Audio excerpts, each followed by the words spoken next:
எல்லாருக்கும் வணக்கம்.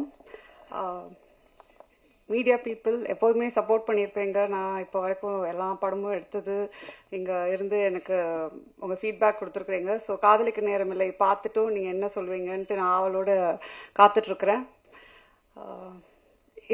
ஜெயம் ரவி கிட்ட நான் வந்து காதலிக்க நேரமில்லை அப்போ பேர் கூட டைட்டில் கூட இல்லை, இந்த கதை மட்டும் இருந்துச்சு. அவர்கிட்ட சொல்லும்போது இப்போ இருக்கிற ஆக்டர்ஸ் நீங்கள் பார்த்தீங்கன்னா படத்தில் எத்தனை கத்தி வரும், எத்தனை கன்ஸ் வரும், எத்தனை சண்டை வரும், ஃபர்ஸ்ட் எடுத்தோன்னா அவங்க அதுதான் அவங்க கேட்பாங்க. இந்த படத்தில் வந்து ரவி நம்ம ஒரு பட்டர் நைஃப் கூட யூஸ் பண்ண மாட்டோம் அப்படின்னு சொன்னேன். தைரியமாக அந்த படம் யூஸ்வலாக ஒரு ஆக்டர் வந்து கொஞ்சம் ஆக்ஷன் படமே பண்ணிட்டு இருக்கிறேன், நான் அந்த இமேஜ் நான் மெயின்டைன் பண்ணணும், இந்த இமேஜ்குள்ளே நான் திருப்பி வந்துட்டேன்னா அப்படின்ற ஒரு குழப்பம் இருக்கும். ரவிக்கு ரொம்ப கிளியராக ஃபர்ஸ்ட் எடுத்தோன்னே நான் பண்ணுறேன் அவ்வளோதான், அதுக்கப்புறம் நோ லுக்கிங் பேக், வேறு எதுவுமே கேள்வி கேட்கல. தைரியமாக என்னை நம்பி அவர் வந்து இந்த கதை பண்ணார். So thank you Ravi. அண்ட் நீங்கள் பாலச்சந்தர் சாரோட என்னை கம்பேர் பண்ணும்போது எனக்கு ஒரு வாட்டி I am getting goose bumps because I am so like overwhelm by that. I adore him. Nithya Menon வந்து நான் அவங்க சொன்ன மாதிரி அவங்க கிட்ட கதை சொல்லும்போது எனக்கு தெரியும் அவங்க ரொம்ப செலக்டிவாக கதை பண்ணுவாங்க. அண்ட் ஆல்ரெடி அவங்கள பற்றி என்ன நான் கேள்விப்பட்டிருக்கிறேன்னா அவங்க எல்லாத்துலேயும் ரொம்ப கரெக்டாக இருப்பாங்க, ஸ்ட்ரெயிட் ஃபார்வர்டாக இருப்பாங்க. சம்டைம்ஸ் சில இடத்துலலாம் கொஞ்சம் ஸ்ட்ரிக்டாக இருப்பீங்கன்னு கூட நான் கேள்விப்பட்டிருக்கிறேன். ஸோ வென் ஐ மெட் யூ நான் அந்த ஒரு இதில் தான் இருந்தேன். ஸோ ஃபர்ஸ்ட் டைம் ஷூட்டிங் போகும்போது அவங்ககிட்ட நம்ம எப்படி பேசுறது, டக்குன்ட்டு ஏதாவது இதாகுமா, ஏதாவது அவங்க கொஞ்சம் ஸ்ட்ரிக்டாக இருப்பாங்களா, ஏன்னா எனக்கு வந்து வேறு I am like exact opposite from till today. Yeah exactly.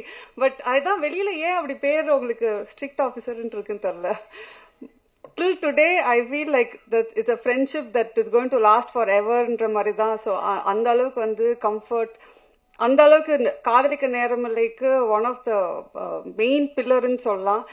சொன்ன மாதிரி ரவி சொன்ன மாதிரி அவங்களோட கேரக்டர் அந்த போல்டாக அதை ஏற்றுட்டு பண்ணுறது வந்து நிறைய பேர் அது பண்ண மாட்டாங்க. So thank you Nithya.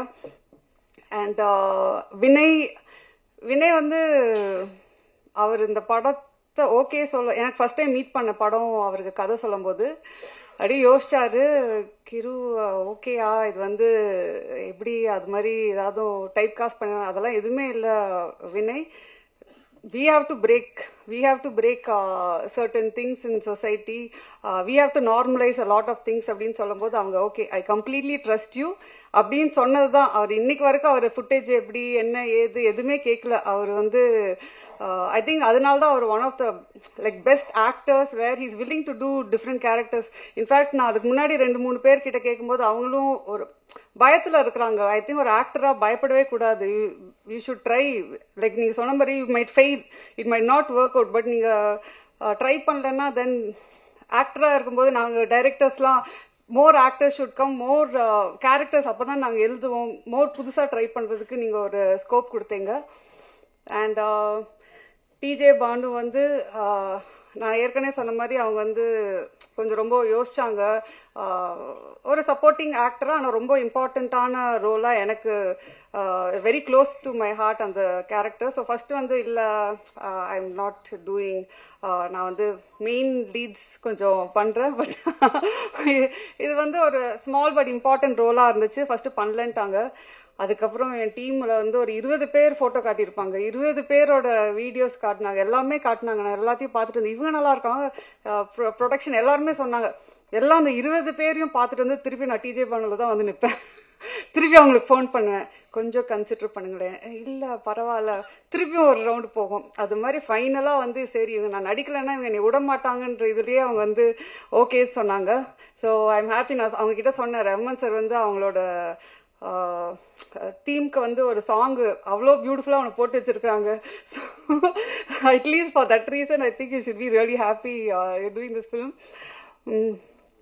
And of course Yogi Babu வந்து காஸ்ட் பண்ணுறதே வந்து படத்தில் யோகி பாபு இருந்தாருன்னா ஷூட்டிங் அவர் வந்துட்டு போனாவே கலகலன்ட்டு இருக்கும். நான் சொன்ன மாதிரி பாப்கார்ன் இல்லாமல் படம் பார்க்க முடியாத மாதிரி தான் தமிழ் படம், யோகி பாபு இல்லாமல் ஒரு தமிழ் படம் எடுக்க முடியாது. ஸோ யோகி பாபுவும் இருந்துட்டு நாங்கள் வந்து ஜாலி பண்ணுறதுக்கே அவர் வந்து காஸ்டிங் பண்ணிக்கலாம். And of course Lakshmi ma'am, Mano sir, John Kokken, with you வந்து ஒரு சீன் தான் வருவாங்க, ஆனால் அவங்க நச்சுன்ட்டு ஒன்று பண்ணிட்டு போயிருப்பாங்க.